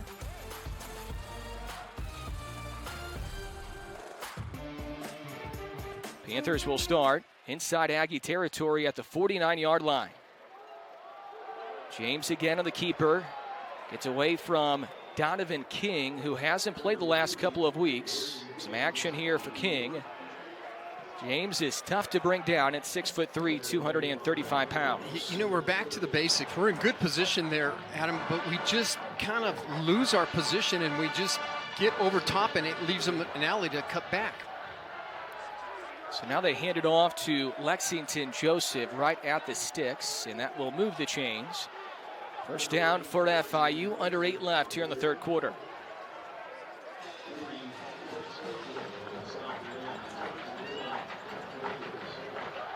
FIU goes with tempo. There's Joseph again. He falls forward. He picks up 7 down to the 32-yard line. Chris Ojo on the tackle for the Aggies. Tempo again for FIU. They like to do this. This is typically what they do. We haven't seen it a lot. Bryce Jackson taking down Lexington Joseph from behind. And right now this offense for the Panthers, Danny, it's in a groove. It's the offensive line. The offensive line is just getting up and getting in our face and pushing us back. So you look at right there, we got 2 blocks that are blocked down, and then Chris just gets blocked 5 yards back. Joseph again trying to spin away from Cyrus Dumas. Can't do so. It's 1 yard down to the 19-yard line. I think it's important when we're tackling FIU that we have to stay in our position and don't go, get over top, but use your leverage inside out. And you got to be sure tacklers because they're waiting for us to just run by them and they're cutting underneath us. Second down and a long 8 for FIU. They fake it to Joseph across the middle, caught. That's Chambers inside the 5-yard line. First down and goal for FIU. I think he looks out there and sees that one-on-one underneath coverage, and he just sees that little post pattern where you have the inside open, and he just nailed that thing. Joseph trying to push the pile. He gets down to the 3-yard line, maybe gets 2 yards there. And this is all going well right now for FIU. They're driving and they're using clock.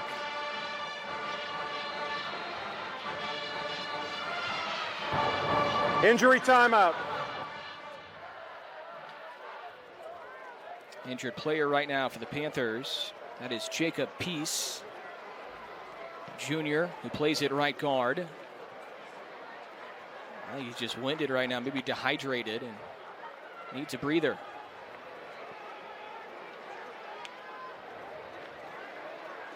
Peace, a transfer from VMI, first year at FIU after 4 years at VMI out of Berryville, Virginia.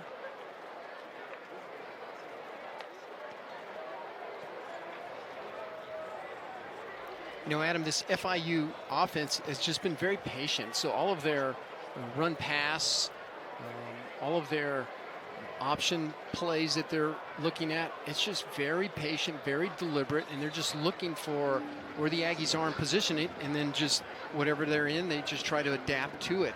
It's kind of like our offense just a little bit, but we're getting out of position on some of these. And this last one to Tyrese, he's just tough. So somehow you just got to have to get up on him and not be afraid to do something and not just sit back. Because if you do, that inside play right there, that RPO will be open all day long. 4.4 per rush for FIU in this game. They only averaged 2.3 yards per rush for the year. They've only been averaging 63 yards per game on the ground. They have 123 in this game. A long of 32, which came from Joseph earlier. They give it to Wilson, and he's wrapped up quickly by Trevor Brohart. So the Aggies not letting the Panthers get in there easily.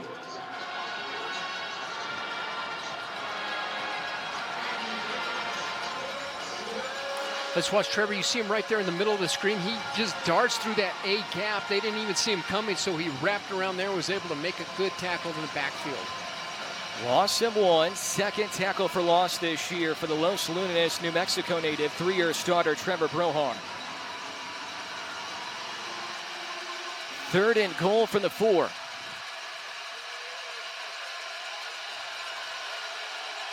James to throw. Chris Ojo with the sack. And the Aggies push James all the way back near the 10-yard line. I think that's one of the few plays since that first drive that we're able to kind of push their offensive line back into the quarterback. Nowhere to go with it. Chris Ojo right there. You see Trevor Brohart in the middle there. You see Chris also blitzing. And so just bring the house and see what you got. And Chris was able to make the tackle. Chase Gabriel armed for the field goal. This one from 26 yards away. He's 3 for 3 this year, and he hooked it.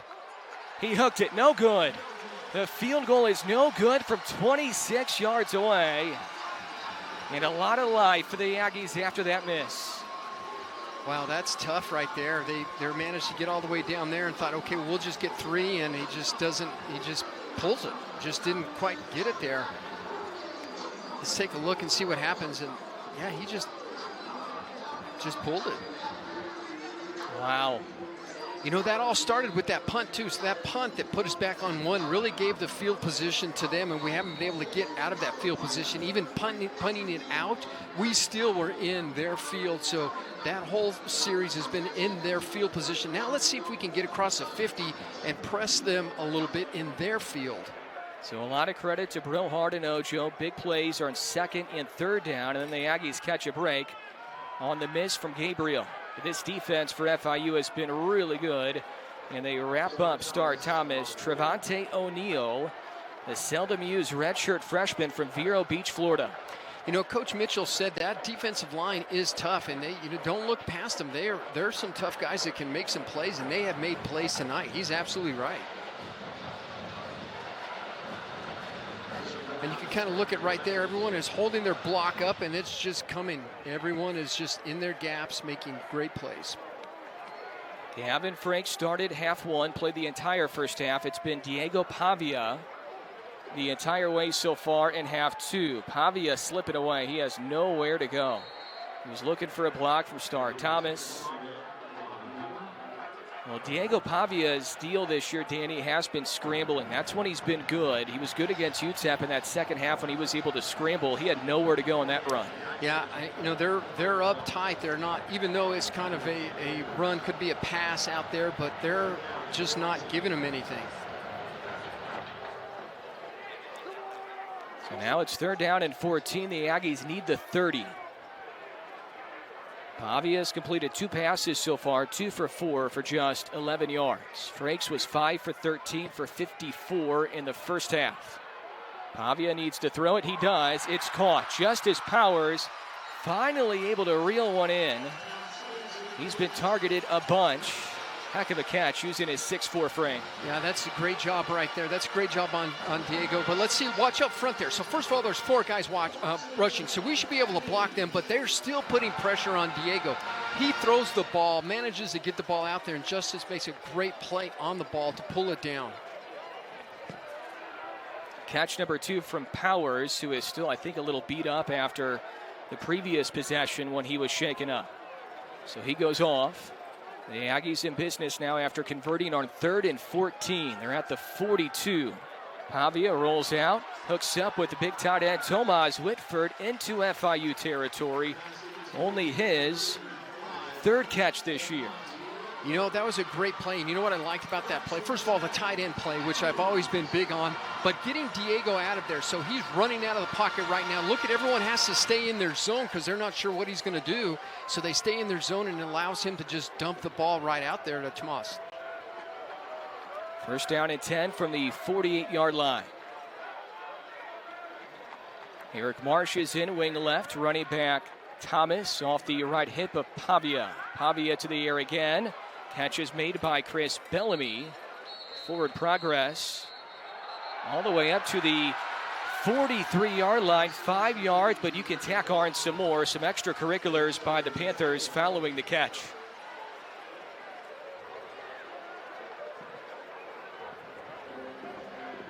Well, I like the pass. Diego, we always talk about Gavin and his arm and how strong his arm is, but look at this pass right here. Little play action sets After up the play and was he over, darts that ball. unsportsmanlike conduct, number 44, defense, 15-yard penalty, automatic 1st down. This is number 44's first foul for unsportsmanlike conduct. But Adam, he threw that ball with a little zip, man. He got it out there in a hurry and was able to pick up 4 quick, easy yards, and they just get a little frustrated maybe.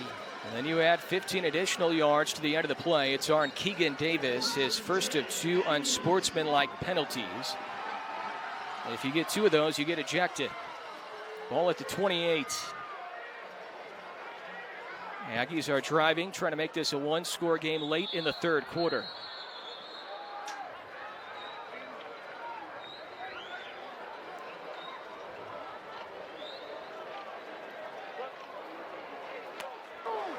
Snap infraction, number 56, offense. 5-yard penalty, still first down. Yeah, that's an easy call. It's Arcanan Yarrow, the center. Transfer from FCS Southern Utah out of Provo. Played really well a week ago. Great young man, bright future, still only a redshirt sophomore. Keep in mind, the Aggies lost 2 really good, experienced linemen from a year ago. Sage Dockstader, who was in camp with the Saints, and then Eli Johnson, who was just outstanding in his lone year with the Aggies. Deep ball looking for Jonathan Brady, and it is incomplete. That almost snuck in there. Boy, Diego had to throw that thing up there and have a little confidence because he was still covered and it was almost a fade that he was trying to get him in there. And so there's a crossing route that you see that's at the top on the right of your screen there. And at the end of that, that brings Jonathan to the wide side and he just can't make the play. That hit him on his chest. That was a good throw by Pavia. Not an easy catch by any means there for Brady, who was trying to turn around and grab it. So it's second down and long here in the final minute of the third quarter. Aggies trailing 21-7.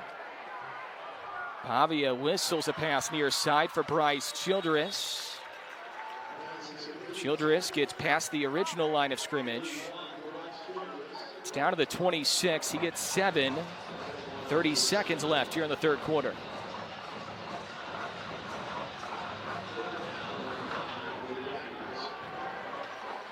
I think defensively they're just playing off him a little bit, giving him that underneath because they have to go all the way to the 18 for a first down. So it's like give him a little room, and if he catches one short, no harm. I'd also be shocked if the Aggies kick the field goal if it gets to fourth down. So likely 2 more downs to go if they need it. Final seconds of the third quarter. And the pass is incomplete, thrown behind Cordell David. And now the Aggies can think about that decision.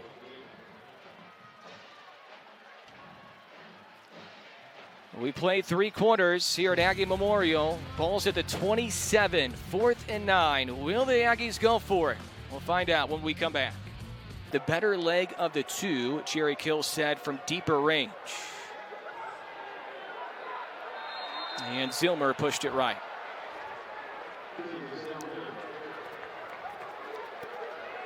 I think if your offense had been playing better, Danny, you probably go for it, but offense has been hard to come by, so you're trying to take points if you can get them. Let's look at the kick here, and you're right. He just left it out there to the right. Looks like he had enough leg. Once again, that was the first collegiate field goal try for Carson Zilmer. Ethan Albertson's been banged up. There's Ethan talking to Zilmer right now. So the Aggies the last couple of weeks going with 2 really inexperienced kickers in Brett Money and Carson Zilmer. Jerry Kill said this week, he said, for the deeper field goals, you're probably going to see Zilmer. For the shorter ones, you're probably going to see Money. And Zilmer misses, and now FIU has it as Grayson James rolls around on the turf. He was down at the 27, maybe the 28. They'll give him the 28, so he gets 1 yard there on the run.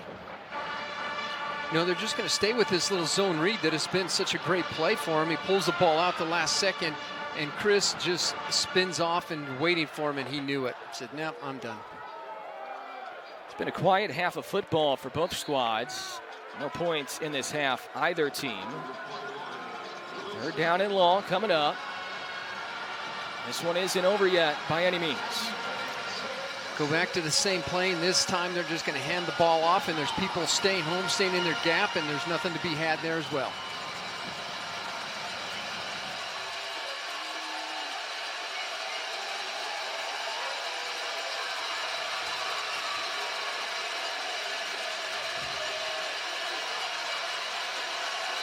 James will let the play clock wind down inside of 10. Down to 3 now. He has to hurry now. They're going to have to burn a timeout. FIU calls their first charge timeout of the half. FIU Media offensive timeout. coordinator is David Yost, former OC at Texas Tech, Utah State, and Missouri. And James will talk things over with his head coach, Mike McIntyre. 3rd and 6 for FIU after this.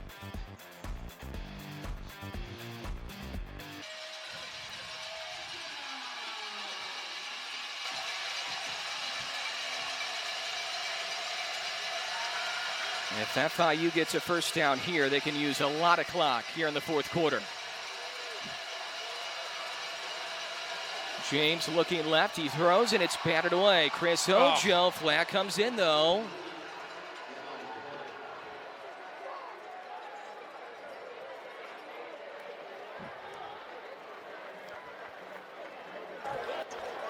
Pass interference, number 8, defense. The ball will be placed at the spot of the foul. It's on automatic first down. Andre Selden, who wasn't even in the play. It was Chris Ojo who batted it away. I think it was Chris out there. I think Chris got to the receiver just a little bit early. Let's take a look here. So he just had his eyes on one guy and one guy only. And see, he's already locked up on him before the ball gets there, and I think that's what they called him. Yeah, the referee, Kevin Boitman, just had the wrong number. He called Andre Selden. Nobody around Selden. It's Arn Ojo, number 3, not number 8. So Kevin Boitman just had the wrong number on the announcement. So new set of downs for FIU. E.J. Wilson, who is having a whale of a game, his best game all year. He's into Aggie territory.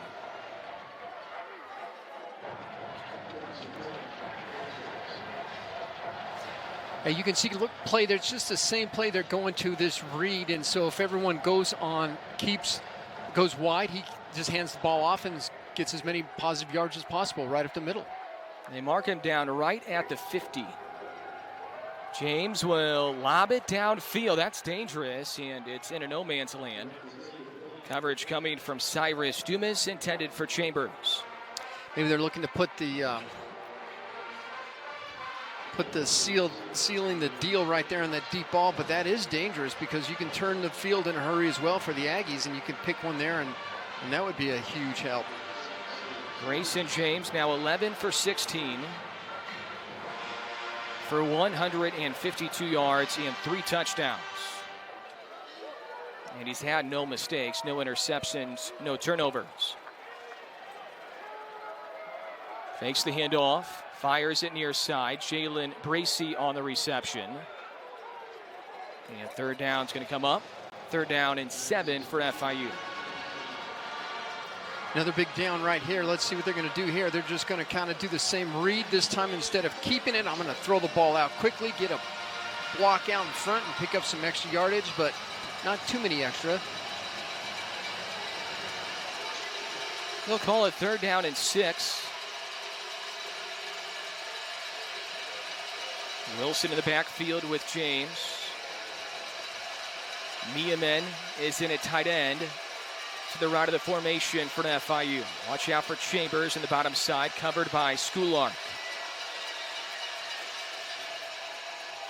And the Aggies will have to use a timeout here.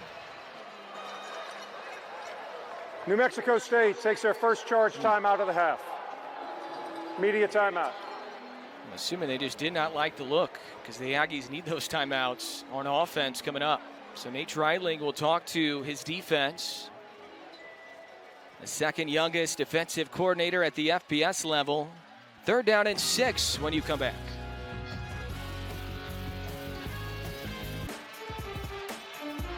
There's a look at Chuka Ndule, the defensive line coach, hoping that his D-line can stand tall here with 12-13 left, 4th quarter. Adam Young, Danny Nee, Tatiana Favela with you. Aggies 1-4, Panthers 1-2. And I feel like we've said this a lot in this half. Another big 3rd down upcoming, Danny. This Aggie defense trying to get the ball back to the offense. Yeah, you can only say that so many times, especially as the clock continues to tick. So this is an important one for sure. Line to gain is the 40 for Grayson James, the sophomore from Duncanville, Texas, in this FIU Panthers offense. They were only averaging 17 points per game for the year coming in. Only 12 combined in the previous 2 games after 38 in their season opener. They scored 21 in the first half, nothing so far in half 2. They run the football, and they're going to be well short. A conservative play call by FIU. Not sure about that, but we'll take it from an Aggie perspective. The same type of zone read. He's just going to hand it off and try to just pour some yardage up front, see if he can't get that first down there, and didn't happen.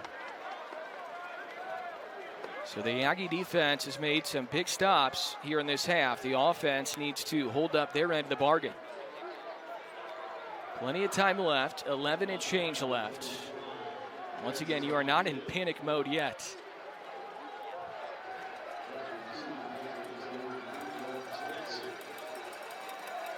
Dayton Montiel, the punter, out of Pompano Beach, Florida.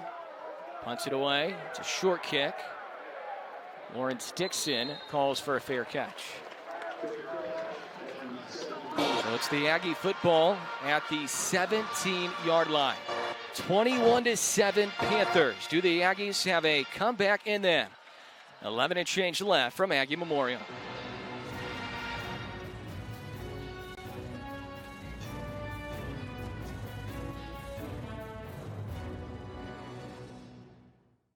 Pavia still in at quarterback.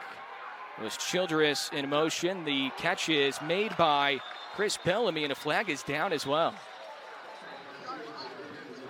Nice way to start this, right? Little play action, going to throw the ball to a little in. Wow. So it goes on the Aggies, not on FIU. It's a good call right there, but it's all for naught. Had to bring it back. So the Aggies are pushed back 5 yards, and it's going to bring up first down and 15.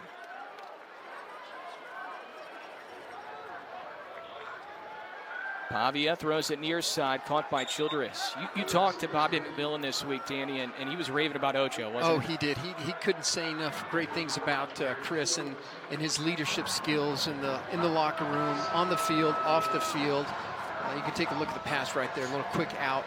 But he loved his guys because they had so much energy, and they're a young group, and he could mess around with them, and they'd have a good time, but they still know when there was time to get to work, And I still stay in contact with my position coach, so it's important to have a position coach you really like and you want to play for him. And he's the type of guy that you'd want to play for.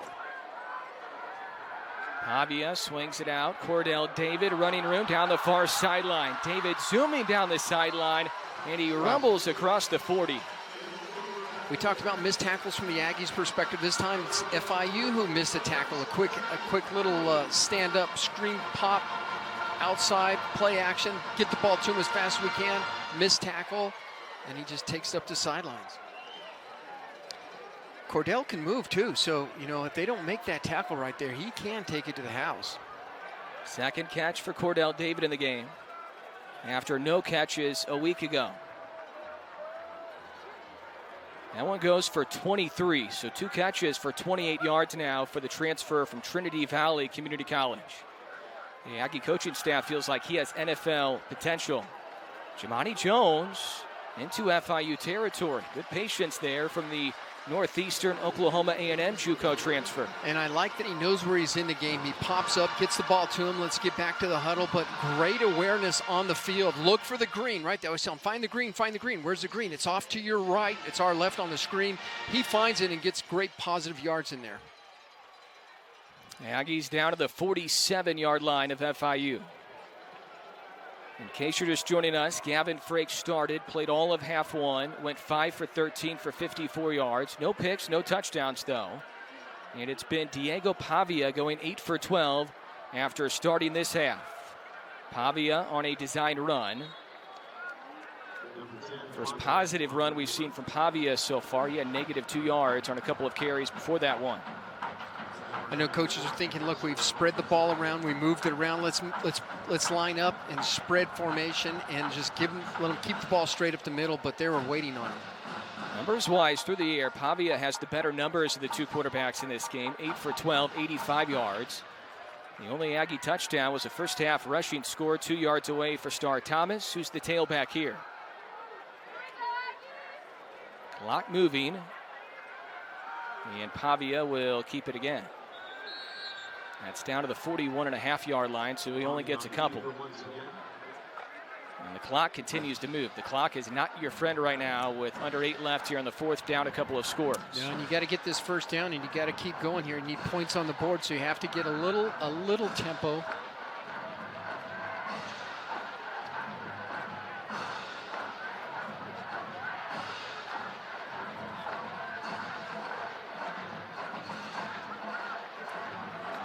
Third down and a long 5 yards. Only 3 down linemen for FIU. Pavia, incomplete. Intended for Chris Bellamy. He had him. Throw is high. And now there is no decision making. You know right here, you're going for it on 4th and 5. Right. Well, I think he would have had the first down right there. The ball gets up a little bit high on him, and so just hard to bring that down. Which is kind of what happened in the first few games of the year for us, but he's there. You just got to get it to him. This very well could be the ball game right here. 4th and 5 from the 42. The Aggies need the 37.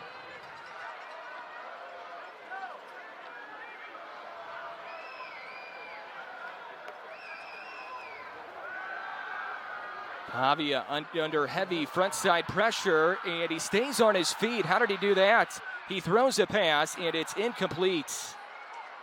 Somehow Diego Pavia stayed on his feet. He had a couple of wide receivers in front of his own sideline, and he just could not complete the pass. Well, I'm not sure how he got that pass off because he was chased from the backside. You can see it right here. He rolls out of the pocket. He can't tell what's to his blind side, and so he gets popped. He stays up, still manages to get the ball off, and just hide right between a couple guys. That was Sam linebacker Alex Nobles who got to him, and then Pavia stayed on his feet somehow, some way to get a throw off to even have a chance of converting on 4th down. 7:08 left, 2 timeouts left for the Aggies, down 14. And now you are desperate for a takeaway.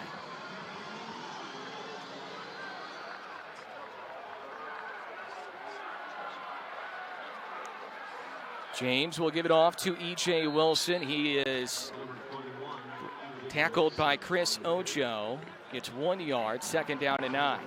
Yeah, so Aggie defense taking a little more chances. They're bringing blitz. They're bringing a little bit of everything and hoping to just make a quick tackle, maybe a sack for a loss to really get the ball on a 3 and out and get the ball back in the hands of the offense.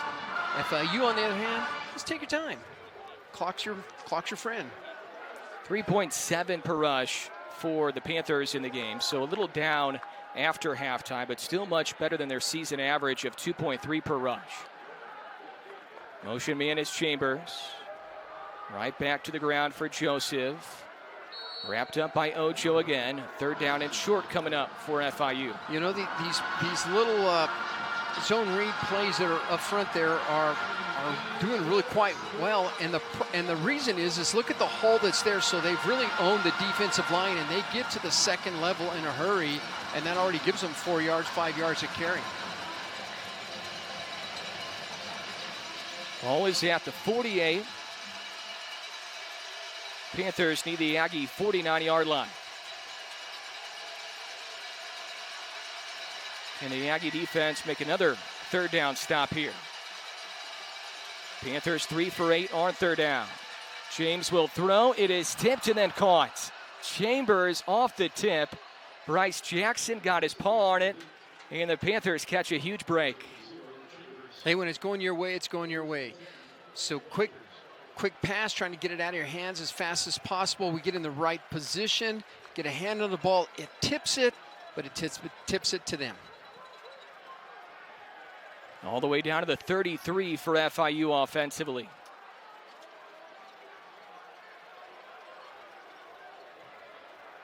And they're just going to use clock here with the chains already moved. The clock has restarted. Approaching 5 minutes left. Play clock down to 5.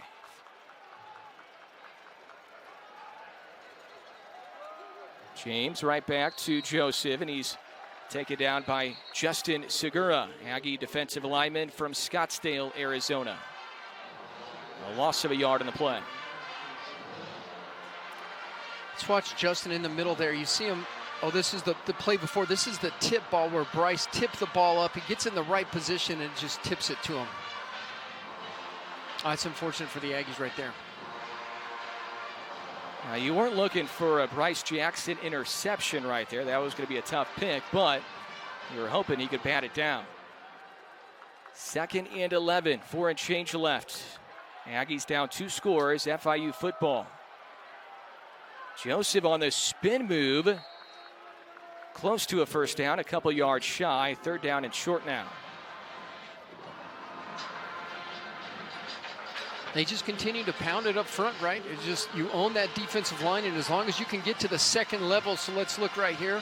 Get Trevor in the hole trying to make something happen quick, and we get up in there. We just can't bring him down right away, and he gets to the 2nd or 3rd level in a hurry. 3rd down and 3. 21-7 Panthers. We have not had any points either team here in this half.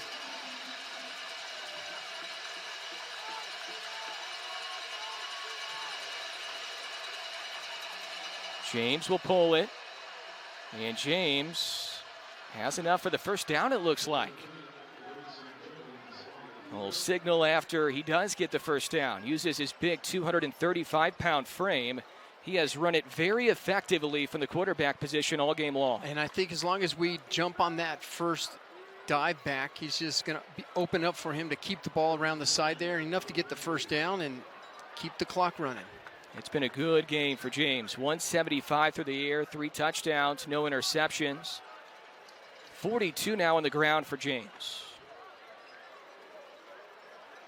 And this is a young man who has a bright future. He's only a sophomore. This is only his 3rd career start this year. Joseph again.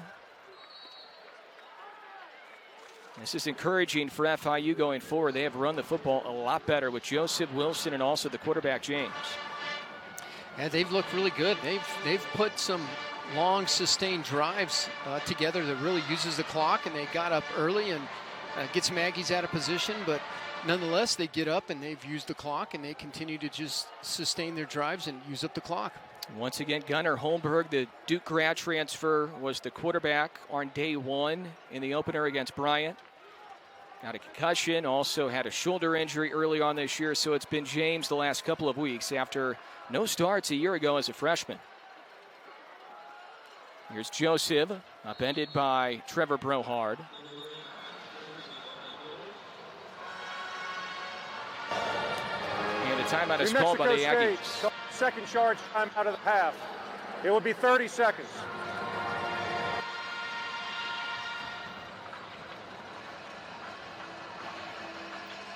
So this will be a tough one to swallow if the Aggies can't make a miracle comeback here in the final 155. They're going to have a bye week coming up next week. Then the Aggies bring in the Lobos. First time playing UNM since 2018 at home. There you see the schedule. Well, you don't win games on paper, Danny, and I know everybody around the program saw the score a week ago that FIU had against Western Kentucky, and you have to give so much credit to Mike McIntyre, their first-year head coach, who got his team ready to play and ready to win just 1 week after the worst loss in program history. Yeah, no doubt. You know, when I was talking to Coach Mitchell, that was one of the things that he commented on and told his guys is like, hey, go watch college football on any given day and figure out what happens. It means that some days people that may not be the best team, or maybe they are, but they have been down and out, they come back to win, and this is what they're really doing, putting a good game together. 3rd down and 2. Joseph slips. Brohard got him from behind, and I think he's going to be shy of the first down yardage. Looks like he only got 1. He needed 2. New Mexico State takes their final charge time out of the half. It will be 30 Aggies seconds. have to burn that Please final reset the game timeout. clock to 1 minute 48 seconds. 1:48 1:48 of the game left. clock, please. And the Aggies are down 2 touchdowns. And if you're FIU here, it's 4th and 1. You kick a field goal, you make it a 3-score game, and you head back to Miami. Yeah, no doubt about it. They missed a 26-yarder earlier from Chase Gabriel, his first miss all year, 3 for 4 now. 2 head coaches, Mike McIntyre, Jerry Kill, that are trying to turn around programs. And I think the rebuild's a little different for FIU because they've had success recently. It seems like when that COVID year hit, that's when the program went on a down spiral for FIU. Pre-COVID, they went to 3 straight bowl games from 2017 through 2019. And if they hang on here, this will be their first win against an FBS school since November 23rd, 2019 against Miami. So the fact that they beat Miami in 2019 shows you where the program was. They're going to go for it on 4th and 1, try to push the pile. And we'll see where they spot the football. A little bit of extracurriculars after, and that's kind of been the case during the course of the entire game. FIU trying to finish off the game and get a first down here. Aggies can't stop the clock anymore. The ruling on the field is a first down. So no timeouts left, Andy. Now you can't stop the clock. You can't stop the clock. FIU will have a home game next week after 3 in a row on the road. They're going to play UConn next week. Very winnable game for Mike McIntyre. Once again, the Panthers have played 2 less games than the Aggies. They've already had a bye week. They did not play in a week 0. And give a lot of credit to Grayson James, who takes a kneel, who played a really good football game. Hey, he's run the ball, he's thrown the ball. There, you know, he's done a lot in that offense, and that offensive line has did a good job for him. But it was just a good game all the way around for FIU. Hats off. And the Aggies will have a lot of time to think about this one before they play UNM in 2 weeks. Lobos played last night. They're going to have Wyoming next week before they come to Las Cruces for the first time since 2018. You know, for tonight, it never felt like the offense really got going. And defensively, we really couldn't stop them either. So it was not just one side, it was both sides really kind of chipped in for this loss. And a lot of times, too, it kind of goes hand in hand, doesn't it? You know, in some of the earlier games, we saw that the offense hasn't been there yet. The defense, they stood their ground and did well. But tonight, the defense really kind of took a step backward. This is one you certainly felt like, if you're an Aggie fan, that you could get. You look at scores from previous games, you knew FIU was struggling, coming off their worst loss in program history, and they come to Las Cruces in the midst of a tough week as well. I mean, we haven't even talked about the hurricane and all the issues that FIU had this week, even practicing. They had to go to the Dolphins complex to practice one day. They had to go to Miami's complex one day to practice. So this was not a normal week for FIU, and they stayed focused despite getting blown out a week ago against Western Kentucky. And Grayson James has a really, really bright future. He's only a sophomore, and we'll see if he's the starter going forward or if Gunnar Holmberg returns from injury, but a bright future ahead for Grayson James for sure. Well, for the Aggies, we get back to, we know we have a quarterback thing now, right? So now we thought we were over the quarterback. Who's the quarterback going to be? But maybe now we go back and say, well, I'm not sure. It's a toss-up still. And defensively, I think you have to go back to the drawing board, to the basics, and say, what happened? How were they able to sustain so many drives, both passing and running the ball? They could just do almost whatever they wanted. It's a tough one. Panthers improved to 2-2. The Aggies fall to 1-5 on the season.